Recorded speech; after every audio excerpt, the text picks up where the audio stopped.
Assalamualaikum warahmatullahi wabarakatuh. Alhamdulillahi rabbil alamin. Wabihi nasta'inu ala umuri dunya waddin. Wassalatu wassalamu ala rasulina al-amin wa ala alihi wa ashabihi ajma'in, amma ba'd. Ikhwah serta akhwat yang dirahmati oleh Allah Azza wa Jal, tentu kesyukuran yang harus selalu kita panjatkan kepada Allah atas segala kenikmatan yang telah diberikan kepada kita. Kenikmatan iman, dan itu yang paling penting. Kemudian kenikmatan kesehatan, yang mana dengan kenikmatan itu semuanya Allah memberikan banyak kemudahan kepada kita. Termasuk kemudahan yang Allah berikan kepada kita dikala kita bisa merasakan lezatnya ibadah, lezatnya kebaikan, lezatnya ketaatan. Dan tentu kita bisa merasakan indahnya kehidupan di dunia ini, dan itu semata-mata adalah karena nikmat dari Allah Azza wa Jalla. Ikhwan dan akhwat yang dirahmati oleh Allah, pada pertemuan kita kali ini akan membahas kisah salah seorang sahabat Nabi sallallahu alaihi wasallam yang bernama Fairuz Ad-Dailami.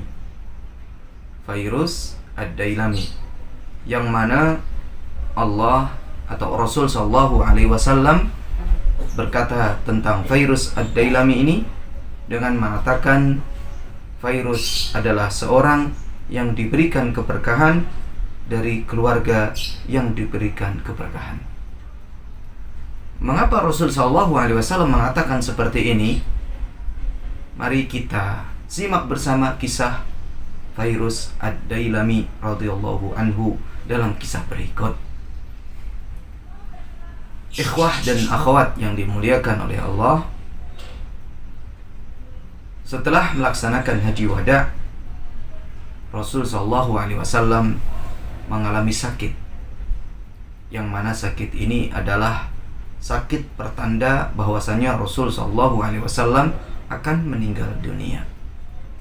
Dan tersebarlah kabar sakitnya beliau ini ke seantero kaum muslimin, baik yang ada di Madinah, Mekah, maupun yang ada di negeri Yaman dan negeri-negeri yang lainnya.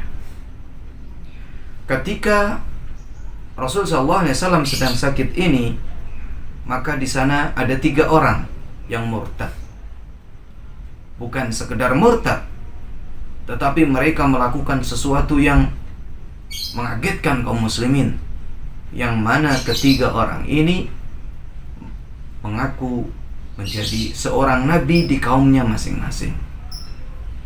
Yang pertama adalah Al-Aswad Al-Ansi, kemudian yang kedua adalah Musailamah Al-Kadzab, dan yang ketiga adalah Tulaihah Al-Asadi.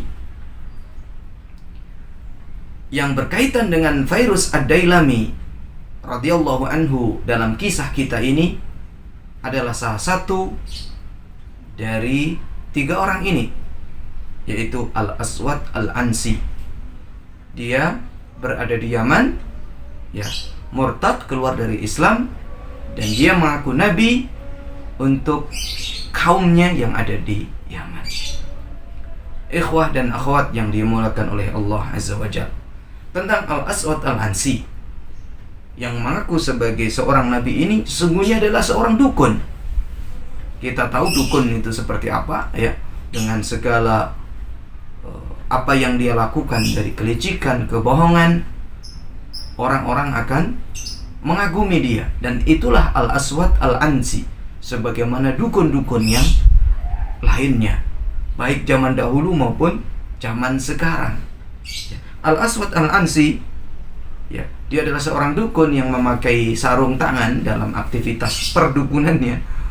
Kemudian dia adalah seorang yang berkulit hitam, dan dia memiliki tubuh yang kekar dan besar, dan memiliki kuat, tenaga yang kuat karena badan yang besar yang dia miliki ini. Dan lebih dari itu, Al-Aswad Al-Ansi, seorang dukun ini, ya, dengan kepandainya dia dalam berbicara, ya, kepandainya dia dalam bersilat lidah, maka apa yang dia sampaikan orang-orang akan mendapatkan pengaruh dari apa yang dia sampaikan. Dari sisi otak, dia juga memiliki kecerdasan yang bisa membingungkan akal orang. Ketika dia berbicara, maka orang akan terbius dengan apa yang menjadi pembicaraannya, walaupun yang dia sampaikan adalah kebohongan dan kebohongan. Ya. Dan dia, sekali lagi, sebagaimana seorang dukun pada umumnya, dia mampu untuk memperdaya, ya, kalangan-kalangan tertentu dengan harta dan jabatannya. Dan satu lagi tentang Al-Aswad Al-Ansi, ya, dia tidak pernah mau bertemu dengan orang langsung kecuali dia memakai topeng dalam rangka untuk menutupi sesungguhnya atau menutupi jati dirinya yang sesungguhnya. Ikhwat dan akhwat yang dimuliakan oleh Allah, pada saat yang sama di Yaman ada suatu kelompok keturunan Al-Abna yang memiliki pengaruh di kota atau yang memiliki pengaruh di Yaman. Kalau tadi adalah Al-Aswad Al-Ansi memiliki pengaruh sebagai seorang dukun, nah sekarang ada keturunan Al-Abna yang memiliki pengaruh juga di Yaman dari kalangan orang-orang yang beriman, ya. Dan yang menjadi pemuka dari keturunan Al-Abna ini adalah salah seorang sahabat Nabi SAW yang bernama Fairuz Ad-Dailami. Berbicara dengan Al-Abna, berbicara tentang Al-Abna yang merupakan kelompok keturunan yang berada di situ, ada Fairuz Ad-Dailami.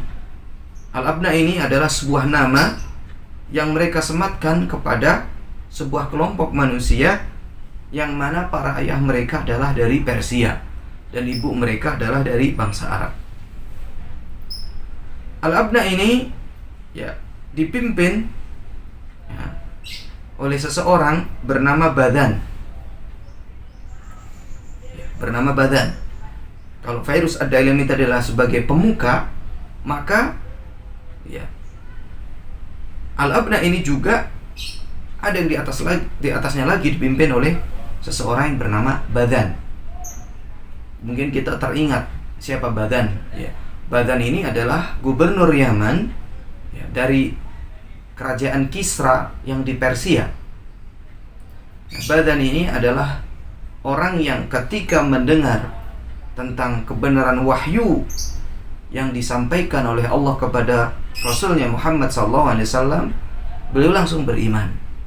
Sehingga Rasul SAW, ya, menetapkan Badan sebagai gubernur Yaman sampai Badan ini meninggal dunia. Dan Badan meninggal dunia sebelum orang yang mengaku sebagai nabi ini, yaitu Al-Aswad Al-Ansi, muncul. Ikhwah dan akhwat yang dimuliakan oleh Allah, kembali ke dakwah Al-Aswad Al-Ansi. Ketika Al-Aswad Al-Ansi mulai terus menggencarkan propagandanya dan mengaku sebagai seorang nabi ini, pertama-tama kali yang mengikuti propagandanya adalah dari kaumnya sendiri. Banyak dari kaumnya yang menjadi pengikutnya. Ketika pengikutnya banyak dan mulai memiliki kekuatan, maka dia mulai bergerak untuk melancarkan propagandanya ini dalam taraf bagaimana dia menaklukkan kota-kota yang ada di Yaman. Di antara kota yang dia taklukkan adalah kota San'a.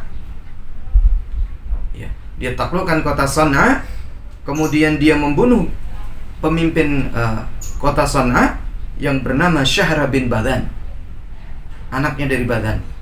Dia menaklukkan, dia membunuh Syahra bin Badan, dan dia pun menikahi istrinya Syahra, ya, bin Badan ini yang bernama Adad. Begitulah, ya, Al-Aswad Al-Ansi, sepak terjangnya dia sudah mulai menguasai daerah-daerah, termasuk daerah yang penting, yaitu kota Sana'a.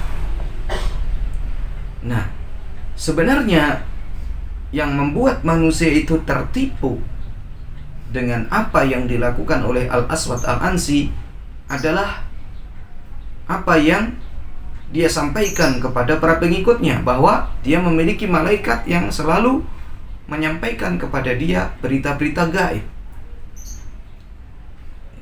Dan perlu kita ketahui, sebenarnya ini adalah kelicikan yang dilakukan oleh Al-Aswad Al-Ansi. Dan secara umum ya kita melihat ya orang sampai saat ini pun sama, mudah terpengaruh dengan orang-orang seperti ini ya, mengaku mengetahui yang gaib, mengetahui apa yang ada pada diri seseorang sebelum orang itu menyampaikan apa yang menjadi permasalahan orang itu. Pasti orang akan mengagumi orang tersebut gitu, menganggapnya sebagai orang istimewa gitu, wali atau orang yang memang memiliki kesaktian dan sebagainya. Tapi Al-Aswad Al-Ansi ini perlu kita ketahui, inilah kelicikan yang dia lakukan. Kelicikannya adalah dia memiliki banyak mata-mata di berbagai tempat. Kemudian mata-mata ini dia sebar dan selalu menyampaikan apa yang mereka dapatkan ya. Mereka dapatkan oleh mata-mata ini, yang mereka dapatkan oleh mata-mata ini ya. Kemudian disampaikanlah kepada Al-Aswad Al-Ansi, sehingga apabila ada orang yang datang kepada Al-Aswad Al-Ansi, Al-Aswad Al-Ansi sudah tahu apa yang menjadi masalah orang ini, sehingga ketika orang ini sebelum menyampaikan masalahnya, Al-Aswad Al-Ansi sudah tahu duluan dan dia menyampaikan bahwasanya Anda sedang membutuhkan ini dan itu. Sehingga dengan seperti ini orang-orang semakin percaya kepada Al-Aswad Al-Ansi. Oh, ini benar nih Al-Aswad Al-Ansi ini. Ya, benar orang yang memiliki kelebihan, ya, kesaktian dan mengetahui perkara-perkara yang gaib. Dari sinilah Al-Aswad Al-Ansi semakin ya, memiliki kekuatan dari pengikutnya. Kemudian begitu mendengar apa yang terjadi di Yaman dengan sepak terjat Al-Aswad Al-Ansi, ya, ketika mendengar hal ini, maka Fairuz Ad-Dailami juga tidak mau diam. Dia adalah orang yang sudah bagaimana gitu. Mendengar hal ini dia berusaha. Dan ternyata berita ini juga sampai kepada Rasul sallallahu alaihi wasallam. Maka Rasul pun mengutus 10 orang menuju ke kota Yaman, menulis surat di situ. Ya, surat ini beliau tulis dan beliau ya surat ini kirimkan melalui 10 orang itu, sambil menyampaikan kepada orang-orang yang masih beriman dengan keimanannya, yang tidak mengikuti orang yang mengaku nabi ini, ya Al-Aswad Al-Ansi ini, agar tetap kokoh dengan keimanannya. Kemudian setelah itu berusaha bagaimana untuk bisa menghadapi ya Al-Aswad Al-Ansi ini. Maka ya, orang-orang yang beriman di kota Yaman, yang masih tulus imannya, yang masih murni dan benar imannya, mereka ketika menerima surat ini, mereka pun langsung bersegera untuk melakukan apa yang menjadi pesan Rasulullah SAW. Termasuk diantaranya Fairuz Ad-Dailami yang menjadi pemuka kaum Al-Abnah. Maka Fairuz pun bergerak, ingin melakukan wasiat Rasul SAW bagaimana menuntaskan masalah Aswad Al-Ansi ini. Maka dia pun mencari cara bagaimana hal ini bisa terjadi. Bertemulah dia dengan salah seorang pengikut dari Al-Aswad Al-Ansi yang bernama Qais bin Abdul Yaghuth. Qais bin Abdul Yaghuth. Bagaimana pertemuan ini bisa terjadi? Karena Qais ini pengikut Fairuz Ad-Dailami yang meninggalkan Fairuz.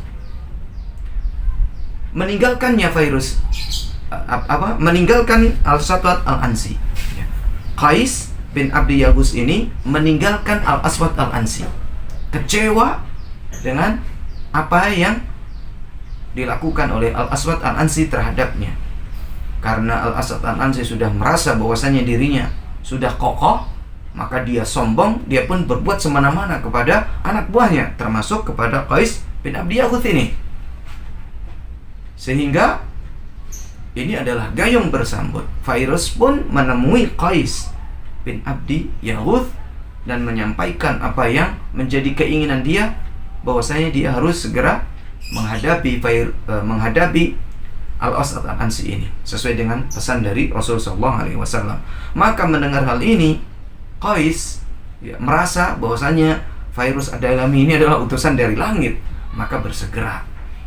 Dan di sana ada yang membantu Virus Ad-Dailami ini dari sepupunya, yaitu Dadzawai, sehingga mereka bertiga pun mencari cara yang paling cantik, yang paling aman untuk bagaimana mereka sampai kepada Al-Aswad Al-Ansi ini, kemudian menyelesaikan masalahnya. Bahkan bisa jadi kalau bisa Al-Aswad Al-Ansi ini adalah bisa terbunuh. Maka mereka bertiga pun memiliki sebuah ide untuk bertemu dengan istri Al-Aswad Al-Ansi. Istri Al-Aswad Al-Ansi yang dahulunya adalah istri dari Syahr bin Badhan. Sehingga hal ini, dengan menemui istri ini, barangkali mereka bisa bekerja sama. Karena istri Syahr bin Badhan yang sekarang menjadi istrinya Al-Aswad Al-Ansi ini merupakan sepupu dari Virus Ad-Dailami.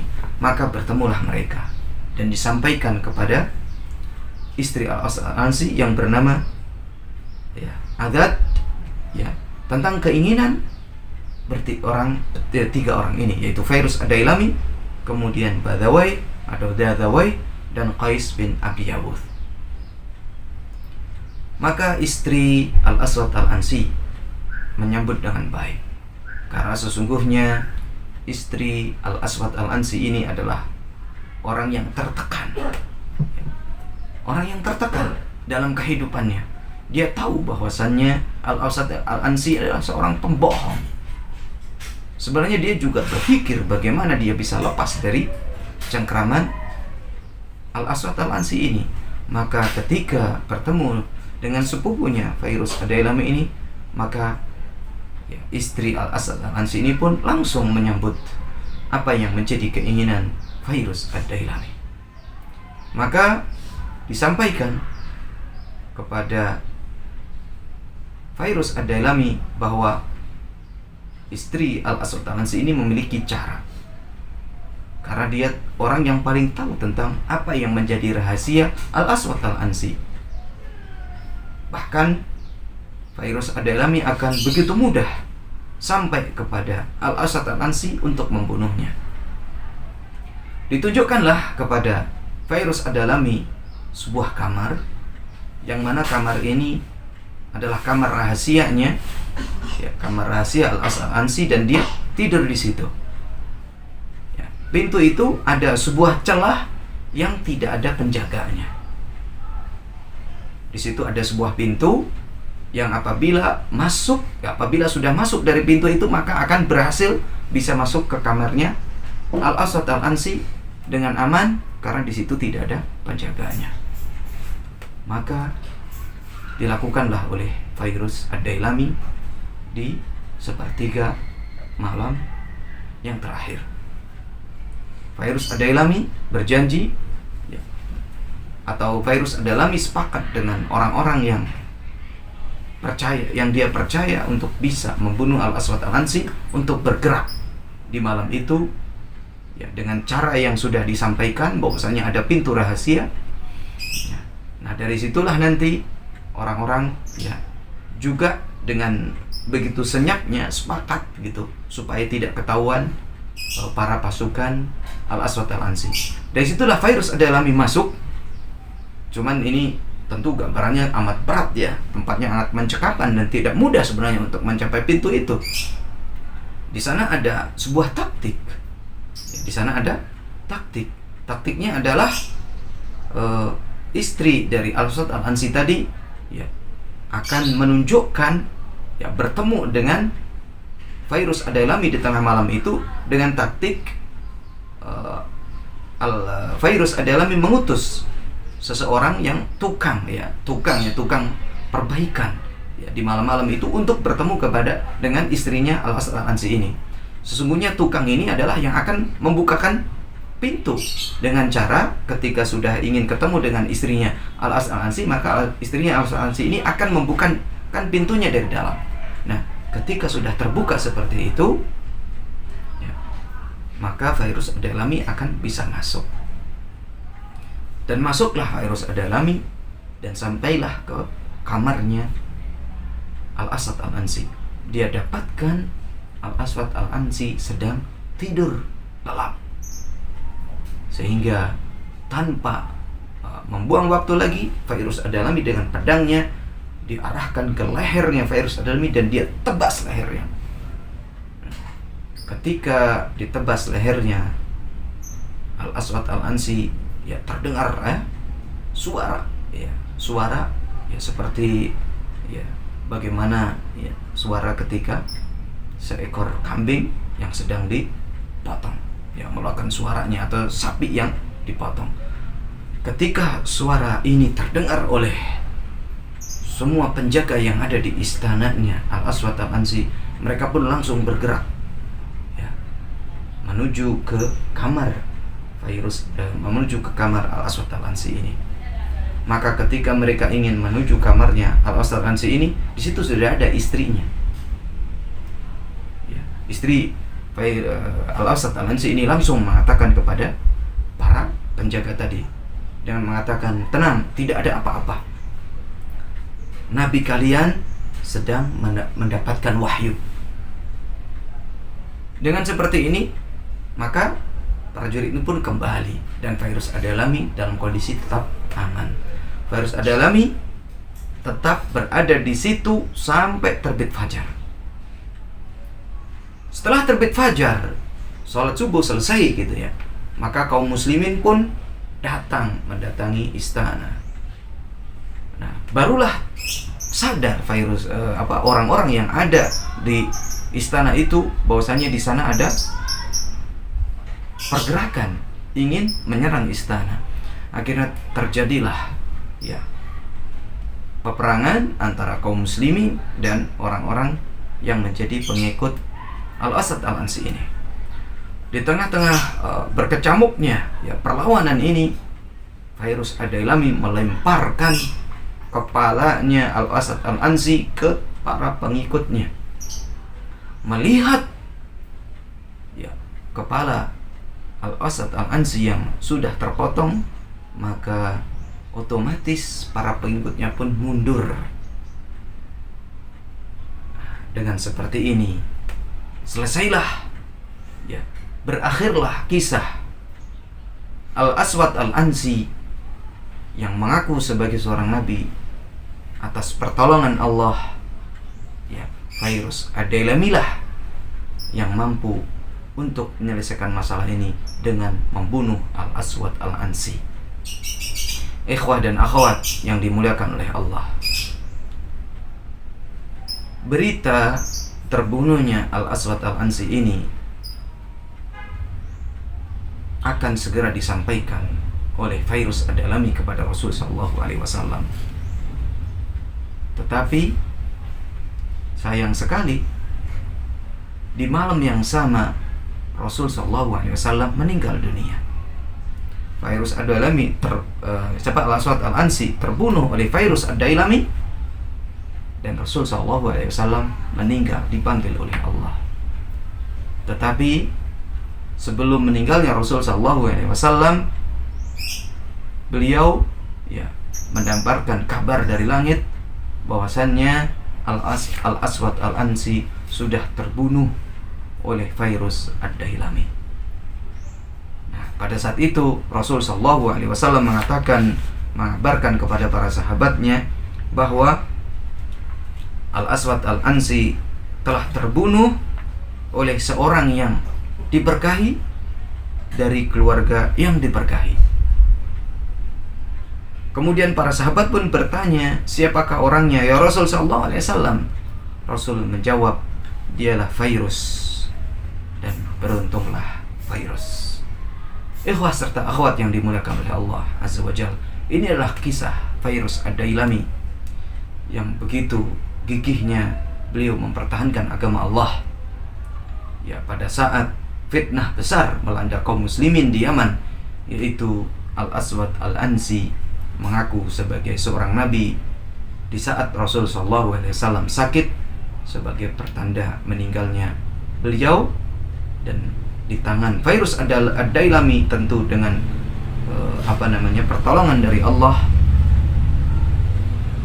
Al-Aswad Al-Ansi yang mengaku sebagai seorang nabi ini mampu diatasi oleh Fairuz dan terbunuh di tangannya.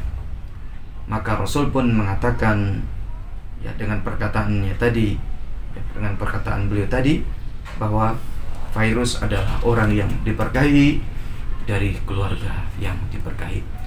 Demikian yang bisa kami sampaikan. Wassallallahu ala nabiyyina Muhammad wa ala alihi wa ashabihi ajma'in, wa akhiru da'wana alhamdulillahirabbil alamin. Wassalamualaikum warahmatullahi wabarakatuh.